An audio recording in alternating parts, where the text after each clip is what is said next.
attention here up front.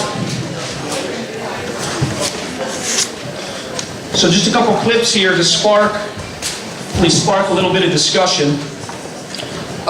Can you guys dim the front lights totally? It's the one above you. It's almost down the way. There you go. Okay. Yeah, great. That works. So a couple of clips to kind of see some of these things that we've been talking about in action, right? That's the idea here.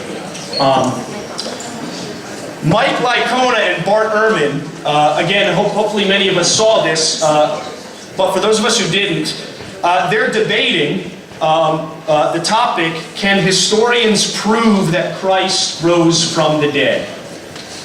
That's the topic of their debate. Licona's position is that you can reasonably conclude that bodily resurrection is the best available explanation for certain historical facts surrounding Jesus' death and the aftermath. Ehrman's basic position is that proving bodily resurrection is beyond the scope of historical study because that would be a miracle, and historical methods are incapable of establishing that a miracle happened. I think if you want a nutshell of the two positions, that would basically be it. But they have some interesting back and forths in the course of the debate, sometimes on topic, sometimes off topic. But we'll look at a couple of things. First, this first clip is just several cuts of Licona outlining and presenting the thrust of his argument, okay?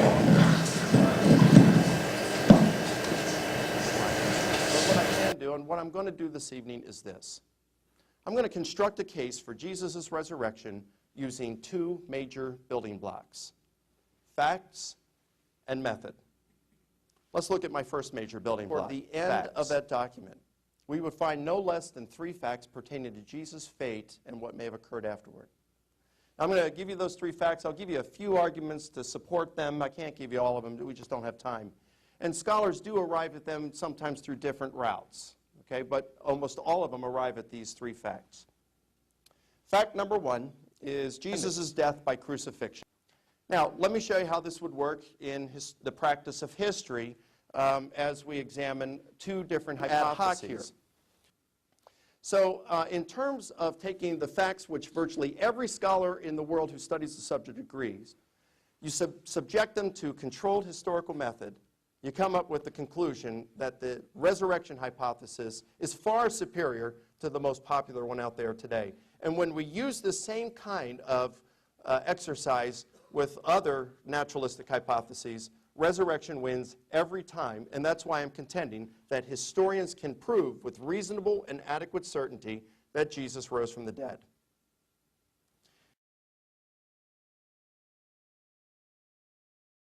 So we'll just stop right there. Trying to make sure. Off the bat, what kind of logic is Licona planning on utilizing in this debate? Inductive, right? Remember we talked about inductive and deductive. Why? Why would you say inductive? Because its conclusion, it isn't definitive, but it's the most probable answer to the facts. Exactly, right? So he's acknowledging this is what he's going to be walking us through in this debate is a process of inductive reasoning. He's gathering some facts, some evidence, some arguments, putting it through this methodology, and he even says there at the end, this is why, I'm saying that historians can prove with reasonable certainty, he's sort of couching it. So, he's not saying flat out like, so this is clearly, this is 1 + 1 = 2, right? Which is what deductive reasoning would be like. But this is inductive reasoning. This is the most probable, the best, most probable conclusion. For those of us who did take some time to watch the debate or actually look through the whole thing, I'm curious to know, what do you think of the case that he made? Yeah. He only provided 2 scenarios. So, this is more of a criticism of, I understand, he only had maybe, 20 minutes to actually present his case. It's been an hour, I suppose, he went on for 5 or something like that. When you say scenarios, you mean 2 alternative hypotheses? Yeah. So, that's one thing that I see, is that he only provides two reasons or alternatives. Yeah. Like, so that's just like, so if it's not this, it has to be the resurrection. Yeah.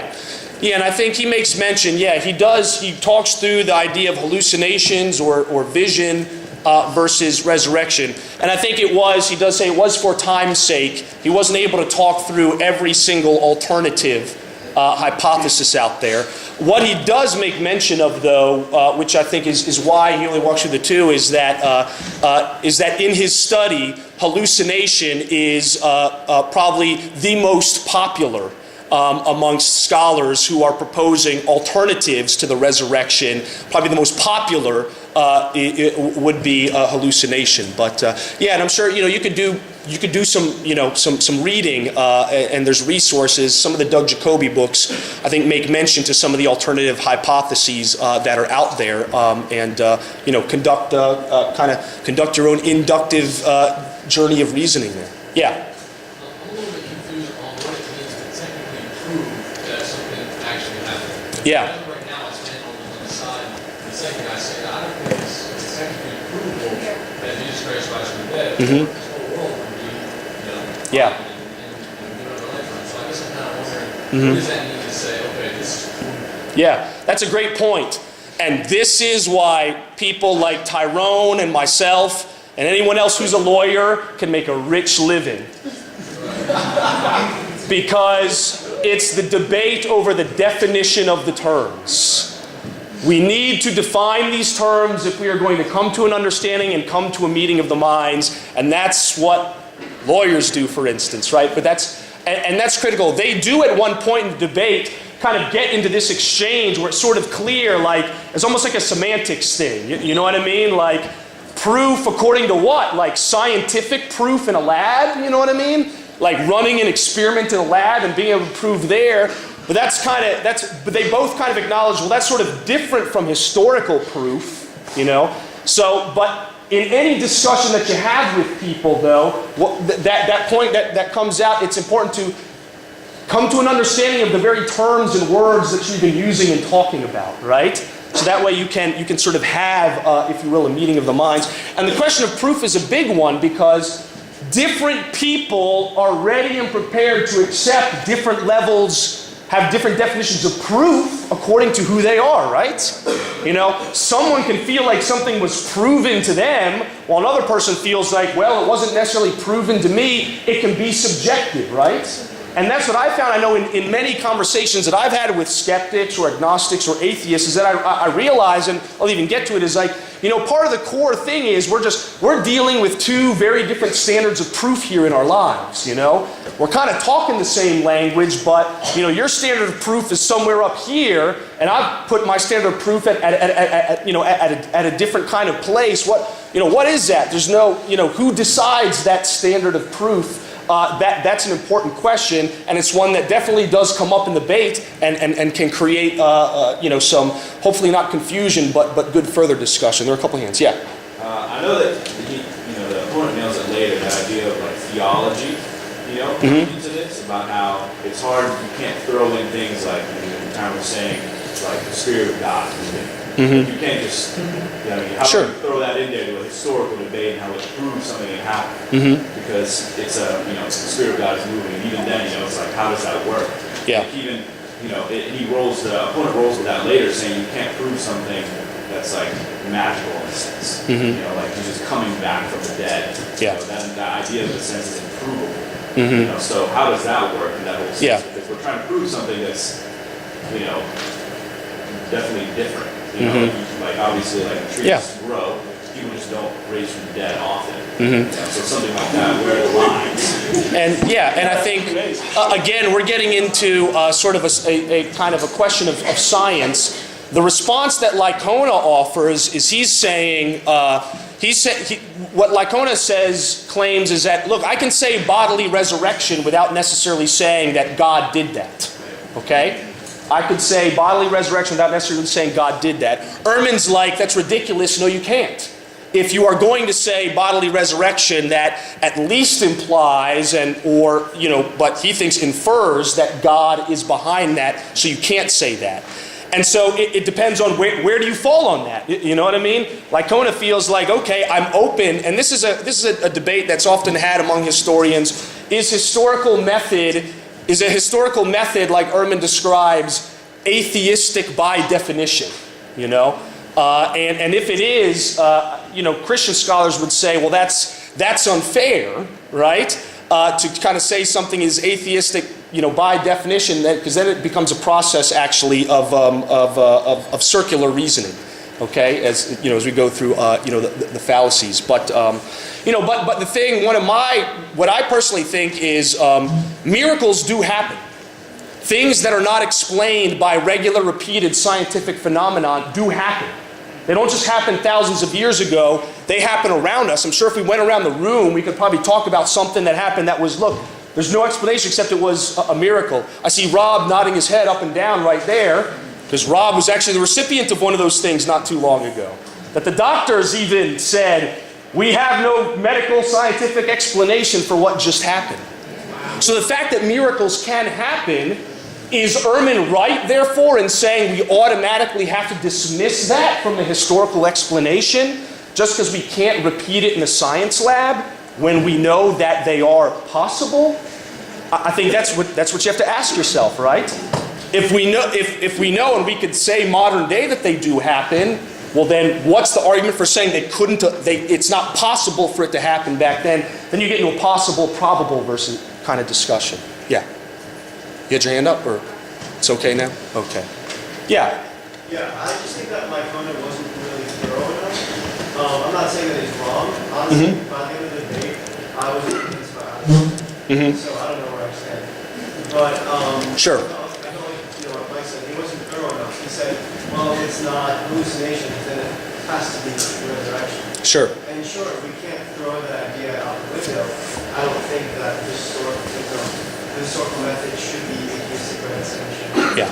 But I don't think it's the most, I just wasn't convinced that it was the most probable explanation. Yeah. And again, that's sort of Lycona is a victim of limited time. He even mentions his doctoral dissertation where he said most dissertations are like 80,000. Mine was 250,000 on this topic. And he sort of goes on to say, I don't even have time tonight to get into all the arguments. He's a victim of time. And also in a debate like this, there's always a heavier burden on the person making a claim than there is on the person trying to deny it. That's always going to be true. And Lycona has fashioned himself in a position here where he's trying to make the claim, and Ehrman kind of has the easier time of just being able to sort of play the naysayer. Now they set it up that way on purpose, but that's always the way that stuff is going to work in some debate. Tyrone, you have your hand up there? Yeah, just a quick comment I wanted to make. And I'll draw a little bit quickly from the legal profession. Well, at least under the English law, which we model in Trinidad and Tobago, with criminal cases, the standard of proof is beyond reasonable doubt. Yes. With civil cases, it's on a balance of probabilities. It comes back to one of the points that Paula was making earlier, that with civil cases, a balance of probabilities simply means it's more likely than not. That's a lower standard. 51%. Beyond reasonable doubt. That takes it a little bit higher. So you have to, so that's an issue. In the world of anti-doping in sport, when matters go before one of these highest courts for sport, which is in Switzerland, the standard of proof is beyond the comfortable satisfaction of. That's a whole different standard altogether. And one of the points that I want to make coming out of your comment, sometimes we can't try to get exact certainty because it's not possible to get exact certainty. Often what we're trying to arrive at is what is most likely or most probable. And we have to feel okay with that, because I think if we put pressure on ourselves to want to get exact certainty, we'll get frustrated. Because sometimes exact certainty is just what we have before us doesn't allow us to get exact certainty. In fact, one of the things that Ehrman said, he was saying that history can't prove the past. He started off by saying, all history can do is tell you what probably happened. And I think it's a fair comment that we made, because there are limitations simply by not being there. So we have to look at, okay, what's before us, and what is the most likely outcome based on these particular facts. And I think that's okay. If we don't have perfect certainty, I don't think that's necessarily a problem, because we're not trying to to find perfect certainty. Yeah, Yeah. great. Yep. Agreed 100%. It's funny because sometimes you'll even hear people talk about like beyond a reasonable doubt, right? You know, like, oh, can you prove beyond a reasonable doubt that God exists? It's like that's a legal proof that applies in criminal cases. You know what I mean? What does that even mean? Outside of that, you know, people will throw that around to kind of try to sound smart sometimes. Oh, beyond a reasonable doubt. It's like, no, that applies to a criminal case in a courtroom. You know, what does that even mean? But the standards of proof are a big flashpoint of debate, of issue in these kinds of debates, you know. Where is the standard of proof? Where are you setting them and why? Because it's not like there's a book or a rule or a regulation that says this is where it is for everyone all the time, right? There's something a little bit subjective to it. You had a comment? I just like Cohen's argument because it kind of stuck to what we've been talking about. Mm-hmm. And I think I've seen a lot of debates where all the different implications of geological worldview gets pulled in. So whoever's defending God can't defend all the positions. So I think we're getting stuck to kind of the topic at hand. Yeah. Just be with the fruit of this argument. Yeah. I appreciate the Lycona for the same reason, because I feel like knowing the situation, he had the harder task. And I felt like he did, you know, he actually built something. Ehrman wasn't necessarily in the position to necessarily build or construct a big argument. He was just sort of, he was naysaying, which was, and I don't mean that in a derogatory kind of way. That was the role that he was playing in the debate, was the negative role. But you know, I thought Lycona did a fair job. Yeah, Glenn. It's interesting that the one person that did have that level of evidence was Thomas. You know, he got to touch him. Mm-hmm. And Jesus then challenged him to stop doubting and believe. Mm-hmm. Right. Well, and that we were just talking about standards of proof. And that's an interesting case study right there. Even in the first century, that standard of proof thing was an issue for people, right? Because the rest of the apostles were like, Thomas, dude, we saw him, right? Like, you know what? Like, we saw this and that. And where was Thomas's standard of proof? I won't believe unless I touch and see with my own hands. Was that the right standard of proof? I mean, that was Thomas's standard of proof. It's interesting because Jesus then goes the distance to fulfill his standard of proof, while just also challenging him on his standard of proof. You know? But even that whole standard of proof thing, it's interesting how even right then and there at the flashpoint of the event, that was an issue, right? You know, even for Peter and John, right, when the women came back and what they said, what did they have to do? They had to go run, right? Go run into the tomb to see that it was empty for themselves, you know? So, great. Why don't we get one more, and then we'll move on to another clip.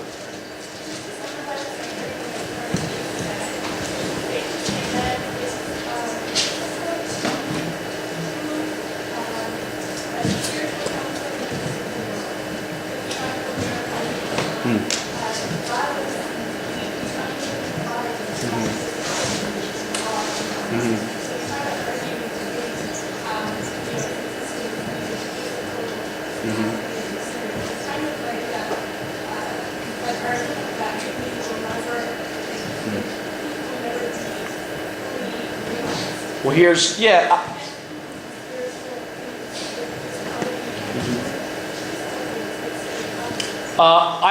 I think it depends. This is just my personal response to you. I think it depends. I think there's some things that you can, some things that you can't. For instance, do heaven and hell actually exist?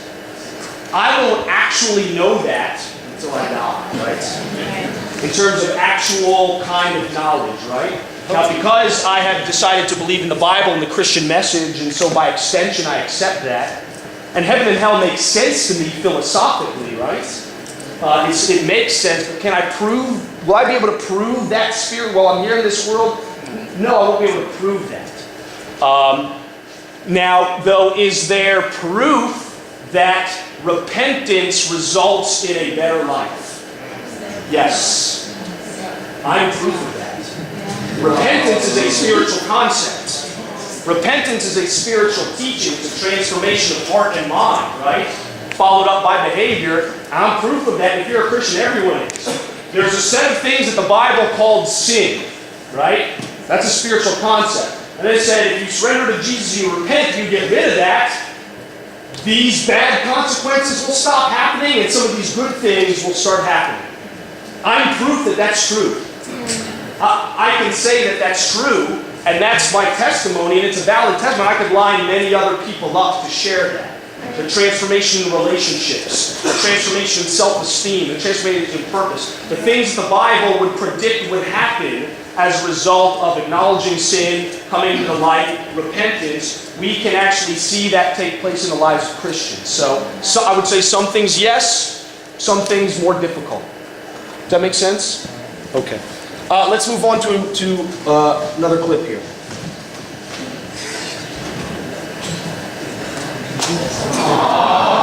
Oh yeah, I know. That's my daughter and my son.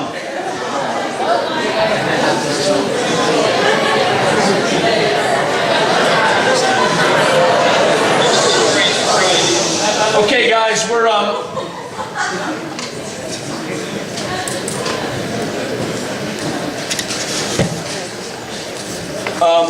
where's my book?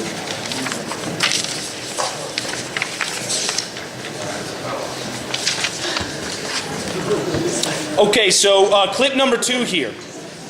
In his introduction, just as sort of an introductory story, Lycona shares about his personal journey in terms of kind of wavering between doubt and faith about the resurrection of Jesus.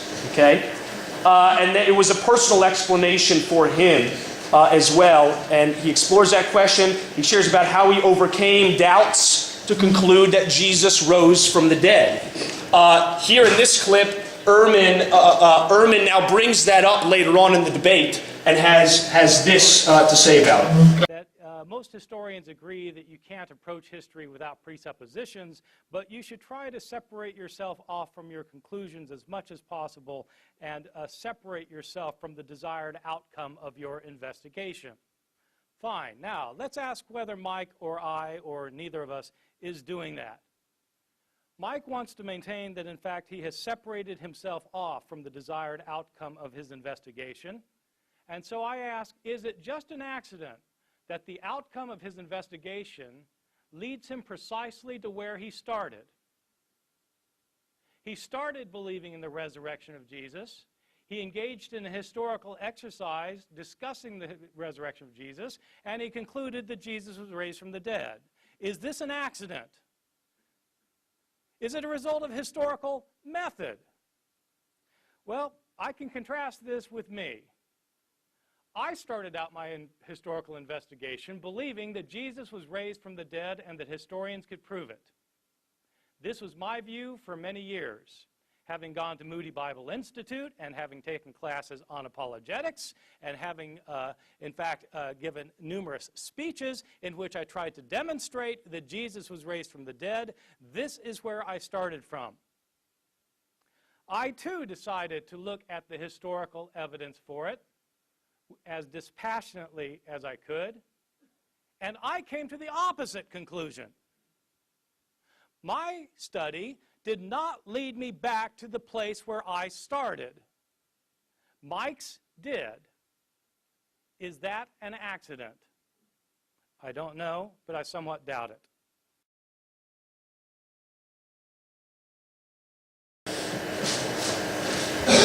What response would you have to what Ehrman has to say here?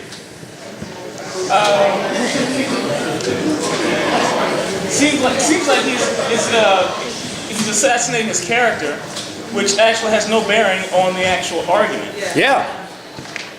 I think Eddie's right. This is what I would call an ad hominem attack. Right? He's just going after Lycona personally here. You know? He's just bringing up that, hey, he said this, but I don't think it was an accident. I think maybe he's trying to surface some bias on the part of Lycona. But the point is that Lycona has presented some facts. He's presented some facts, a methodology, and he's made an argument, and that needs to be assessed. Whether Lycona tomorrow comes to a different conclusion, personally, than he holds here, it doesn't matter in terms of the issue. The facts, the argument, the methodology still need to be assessed, and that's the point of the topic. right? The point of the topic in this debate is not Lycona or Ehrman's experience or who's more biased. It's the presentation of the facts, the arguments, the methodology, and I think Ehrman just sort of goes on a bit of an ad hominem rant here. I'm not entirely sure why. But any other thoughts? Yeah, Caleb. He also sets himself up as a figure of authority in, it's almost as if you're saying, okay, this guy used circular reasoning because he ended up where he started. But I ended up in a different place, therefore I have more authority in him because investigative reasoning apparently always leads to a different conclusion than where you began. Yeah. Which, that's not necessarily a true statement in the No. first place. That would be a stacking the deck fallacy, right? Where it's like, hey, the only way you can know if you are reasonable or dispassionate is if you end up with an opposite conclusion or in an opposite place than when you started. Well, that's not fair, right? It's just not fair to say that. You've got to leave both options open. So to say someone arrived and confirmed their conclusion, automatically say they're biased because of that, well, that's not fair. That would be circular. That would be a stacking the deck fallacy. Sure. Yeah. What would the fallacy be if all of us in this room are already on Lycona's side if we believe Jesus rose from the dead, and then we're not going to change our view because that's what we believe? What kind of fallacy is that? Well, we're just not open to a discussion then. I don't know if there's a fallacy in there because we haven't made an argument. Right? The fallacy is pointing out the lack of truthfulness or the breakdown in an argument. We're just saying, this is what I believe because that's what I believe, and I'm not open to having my mind be changed. You just say, well, you're not open-minded, then having a discussion. I think you admitted they're both off-topic at times in the debate. I just think Lycona got owned in this debate. His points, the sole basis of what he was talking about before in his clip, was his 3 points. And Ehrman says later that his 3 points is actually 1 point. He goes, the crucifixion doesn't matter. He was talking about him being raised from the dead. He could have been drowned. He could have been whatever. If Jesus isn't alive today, it doesn't matter. And then he appeared to Paul. He appeared to the apostles. If he's talking about appearance in group settings, all that matters is that he appeared. Sure. So he's basing his entire argument on 1 point. Did anyone else see the debate and see when Ehrman said that? What do you think in response to that? Anyone who would have a response to that? Yeah. Yeah, I think that although he did break down the argument on points, that one was so valid. And I honestly would say that I would argue that he did not get owned. I think that Ehrman himself had a lot of different areas where he kind of went off. Like, for example, he referenced, he said in Mark and in John there were different areas where they didn't agree with each other. And I actually looked back at those areas and I was like, well, he's wrong. I couldn't find any contradictions that can be explained. And so I think, honestly, I wasn't convinced by either end of the argument, but I don't think that in him breaking it down to an argument necessarily threw his entire argument out the window. And any other responses to you don't have 3 facts, you just have 1. I think it's just that you guys didn't have that, but I think what you're saying that he's being crucified, you're saying more that he died. He was crucified, I feel like that's the problem. Yep. And had a resurrection from the dead. There's a lot of speculation of did Jesus really die, was it something. So I feel like if you do go straight that way, maybe that's what he was trying to say. Sure. Yeah. I'm sorry. I think his 3 points were pretty spot on, and just the fact that he was able to even quote Ehrman himself in the debate and say that these 3 facts are things that all historians, like close to 100% of historians, come to the conclusion of in the end. And even that in itself is huge because proving that Jesus was a person and he died on the cross, not only by the Bible in itself, but using non-Christian sources quoted. And then later saying that the Apostle Paul and the disciples were able to see him after, close to after when he was raised from the dead. I think that in itself is all right, here's before and here's after. And then quoting Ehrman saying that him himself believed that these things actually happened. Yeah. Believed in itself. Yeah, And the then acceptance of valid sources. Yeah, and the only way that Hermes was able to come back was like, okay, like crucifixion doesn't matter, and the apostle or the disciple saying it was just like hallucinations, group hallucinations, which is ridiculous in itself. Any other thoughts? Three facts as well. Because I think because you raised a very good point, and I've thought about that. I think that was one of the things on topic that sort of did come to be at the crux of it. So the three facts is one. Someone who hasn't gotten a chance to speak yet. I'm sorry. Oh, okay, yeah. I also think I'm it's. sorry, I'm missing all of you guys. I apologize. I got to turn around for it. Sorry. I also thought it was necessary to, I guess, take Paul out of the equation and make a separate point, because of the fact that, like, when he was talking about hallucinations and the fact that the people who generally have hallucinations are people who are grieving, Paul wasn't one of those people who was grieving over Jesus' death. So I definitely thought it was necessary for him to make a third point about that. Yeah, did everyone catch that? I agree with that. I certainly agree with that as well. That's where I would separate the appearance facts, you know, and I think Lycona was doing that too. I don't think he did a very good job explaining that, but I think, so fact, if he would do a better job articulating the facts as, one, Jesus died. It's true whether he should have conceded, Lycona should have conceded, whether Jesus died by crucifixion or drowning or stoning is irrelevant. That is irrelevant, the method to this discussion. But that he lived and died is absolutely relevant. Because you can't make a point to bodily resurrection if you don't accept that the guy actually lived and died to begin with, right? And at one point in scholarship, some people did question, is this guy Jesus, did he actually ever live and die? So he should have conceded the crucifixion point, I think. Ehrman called him on that. He should have conceded the crucifixion point, but that he died was important. But then explaining that the appearance, it wasn't, the important thing about the two appearances, he appeared to people who were sympathetic to him. He also appeared to someone who was not sympathetic to him. Those are two separate facts. They are united by the idea of appearance, but it's the nature of the people to whom he appeared. Those who were sympathetic to Jesus, and someone who couldn't be any less sympathetic toward Jesus, right? And I think you can make a case on those and or distinguish those as facts, and that is important.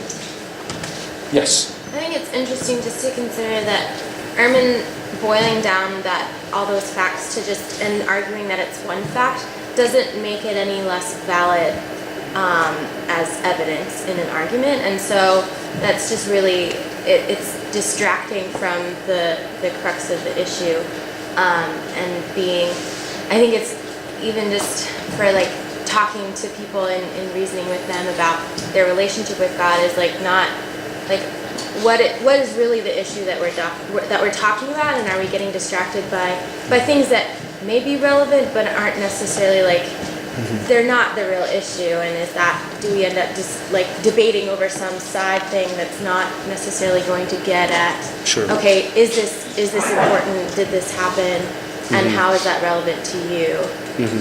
Just arguing over those side things is just often gets people off track. Yeah, and it happens a lot in debate.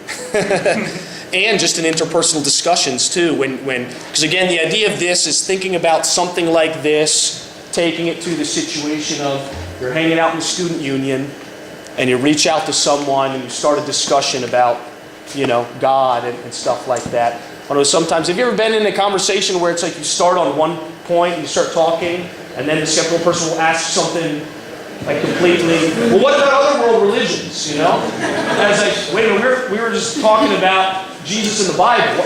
What about other world religions, And they're like, that's a fine discussion to have, but are we going to finish this discussion we were having about the claims of Jesus? The world religious discussion is fine. We're on an entirely different discussion now. You see that happen in debates, but also in our conversation. But it's good, but we recognize these things. So instead of getting flustered by a question like that, you could say, hey, well, that's actually a little bit of a red herring right now. Because we're taking this conversation of the red herring fallacy, you're on the track of the conversation, and then you veer off into something. You were on track to veer off into something irrelevant. So, hey, let's not engage in sort of a red herring here. That's a great conversation to have. Why don't we finish the one that we started first, All right, let's get one more thought on this, and then we'll look at and then we'll let Tyrone weigh in, and then we'll look at the third clip. Yeah. So I love how Lycona had a lot of medical proof for hallucination, a lot of research about that. So the thing is with Paul, is it possible that Paul could agree because he was attacking the church, go home and realize what he was doing was bad, and then he kind of attacks someone, murder the family, feel bad about it? Couldn't you be driven to grieve as a result of doing harm to someone else? That's a possibility. Yeah, so you're talking about the Paul appearance. Yeah, you could posit that, though based on the sources that we have, there's absolutely no evidence that Paul was feeling any of that. That's the thing. You could posit that he deep down somewhere in his heart, he was racked with grief and he just broke. But the other thing is that in Paul's Damascus Road experience, there were, according to the sources at least, there were other witnesses to the blinding light and the voice. Right? So then you have to go back to the source, you know, and then rather to the source. It wasn't a private experience that Paul had, where he was like in his room and he was just broken. It was something public, out in the open, you know. Yeah, Tyrone. Yeah, I just wanted to both acknowledge and also express appreciation for the whole discussion on logic. I have to admit my own biases going into debate. Because I knew one person was going to be for the resurrection, I already started off thinking I'm on his side. You know what I mean? Even before the debate started. And somebody was raising the point in the back there, we should not underestimate that whole point about biases. I appreciate Lacona's honesty in saying, look man, I had to wrestle with this because I acknowledged that my starting point was a particular thing. And I would have had to wrestle with, and he kept talking about a controlled historical method. It's important for us as well. We may all, what's the reason that we, for those of us who do support, why do we support Lycona's view? Is it because he has a case for the resurrection and we do? Or did we arrive at that support because of an objective process, logic, reasoning, etc.? And that's not easy. You know, so I'm just sharing for me that even going into listening to the debate, I already started out with a bias. I'm like, whoever's for the resurrection, I'm with him. And it's easy to kind of take a position. Let me just try and find all the ways to support him, versus a whole lot more emotion as against logic. So this I think discussion is very good because I know even for me it will help me to remove the emotion and really deal with reason, with rationalization, and with logic. Let's move on to the last clip, and then we do, Tyrone and I did want to then reserve some time where we can just do some general Q&A for a little bit on anything from the day before we have to wind down. But let's look at this last clip here. So this is Ehrman mounts an attack on Lycona's general view that the Gospels are a reliable source of information for the resurrection of Jesus. If Mike wants to claim that the appearances of Jesus have to be explained by the physical resurrection, then I want to ask him, what about the miracle claims of other religious traditions? Do you accept them as well? What about the claims of Muslims about miracles? Forget about the Muslims. Let's go back to the ancient world. What about the pagans? We have pagan holy men who are said to have been able to heal the sick, cast out demons, raise the dead, who ascended to heaven. Apollonius of Tyana was seen by a follower afterwards. It is well documented. Do we say that the only possible explanation is that he was raised from the dead? Somehow I don't think so. So what's the difference? If the difference is, if he's going to claim the difference is, well, we have 4 accounts for Jesus, then it turns out that my initial statement was not a red herring, because these 4 accounts are problematic.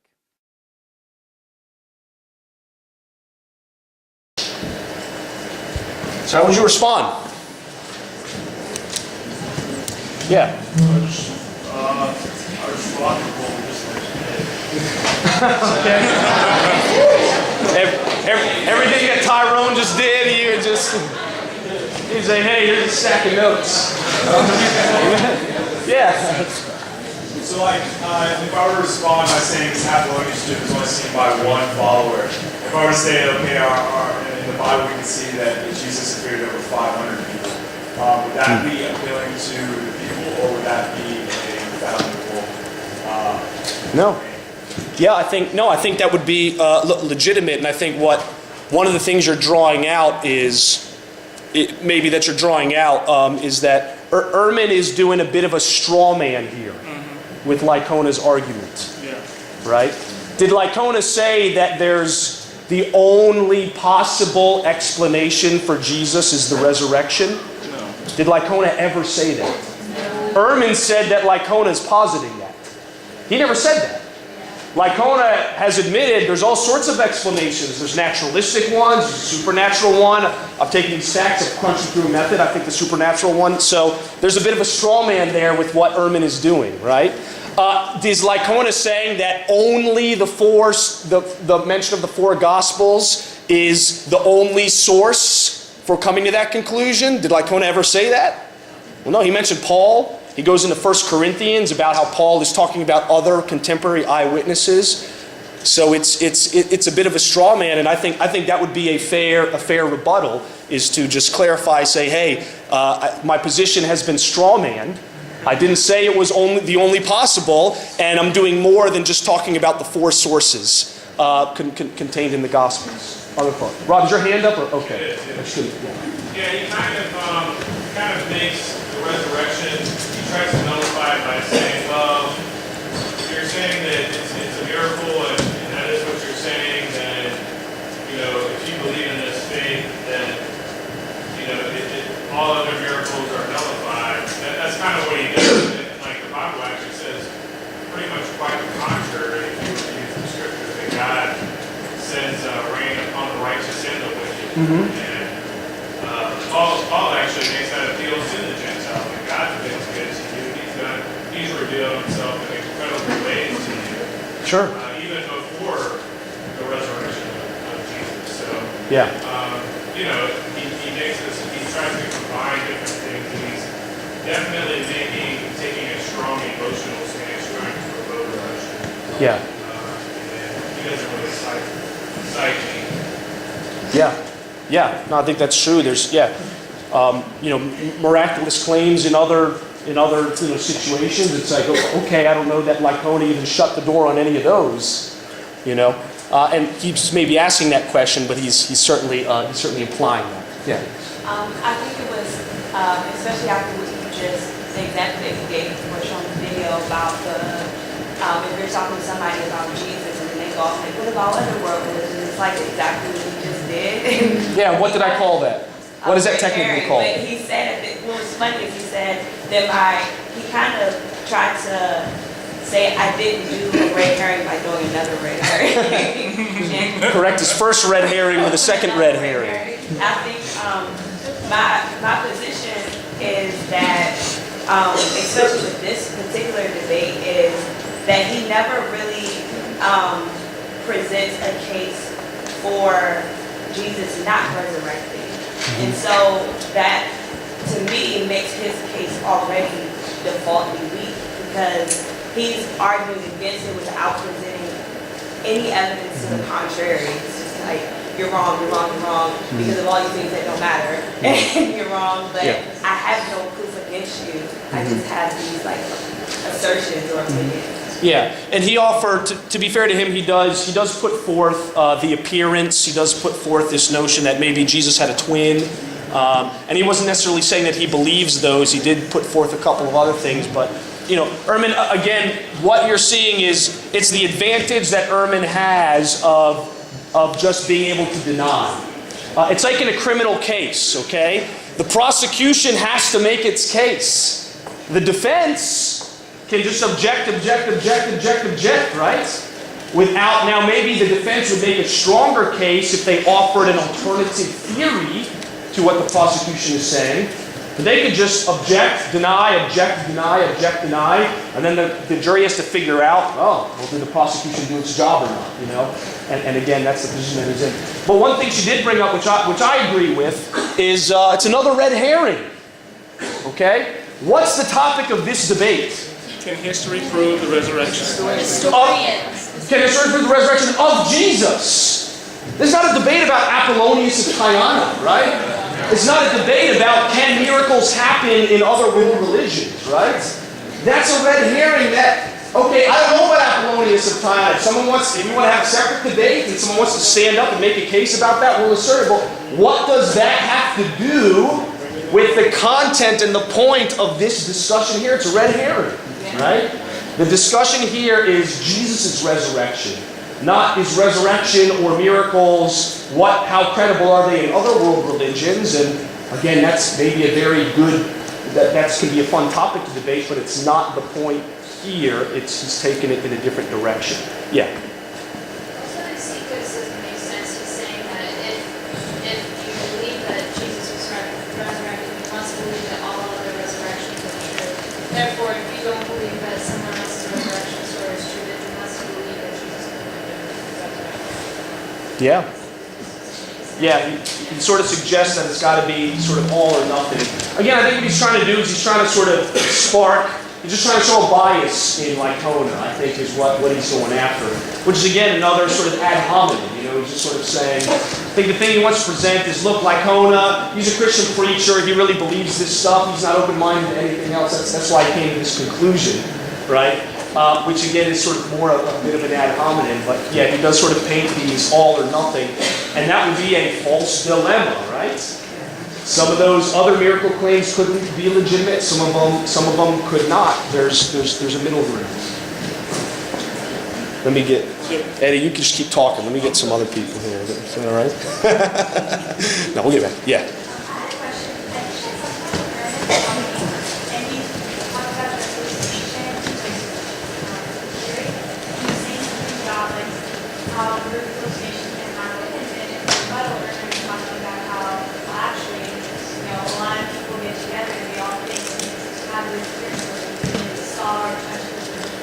Yeah.